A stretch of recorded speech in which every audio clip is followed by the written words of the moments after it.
জীবনে কঠিন সব বাধা আসবে বা আসে তোমায় ধ্বংস করতে নয়, বরং তোমার ভেতরের লুকিয়ে থাকা শক্তিকে অনুধাবন করাতে। বাধার সম্মুখে এটা দেখাও যে তুমিও কম কঠিন নও। যদি তুমি সূর্যের মতো উজ্জ্বল হতে চাও, তাহলে সবার আগে তোমাকে সূর্যের মতো পড়তে শিখতে হবে।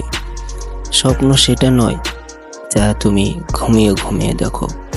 স্বপ্ন তো সেটাই যা পূরণ করার অদম্য ইচ্ছা তোমাকে ঘুমোতে দেয় না। যারা তোমাকে বলে তুমি পারো না বা তুমি পারবেই না, তারা সম্ভবত সেই সব লোক যারা ভয় পায় এই ভেবে যে তুমি পারবে। প্রথম সাফল্যের পর বসে থেকো না, কারণ দ্বিতীয়বার যখন তুমি ব্যর্থ হবে, তখন অনেকজন বলবে প্রথমবার তো শুধু ভাগ্যের জোরে সফল হয়েছিল। মানুষের জীবনে প্রতিবন্ধকতা থাকা দরকার, কারণ বাধা না থাকলে সফলতা উপভোগ করা যায় না। যদি তুমি পরাজিত হও, তাহলে হাল ছেড়ে দিও না, কারণ সেটাই হলো তোমার শেখার প্রথম পদক্ষেপ।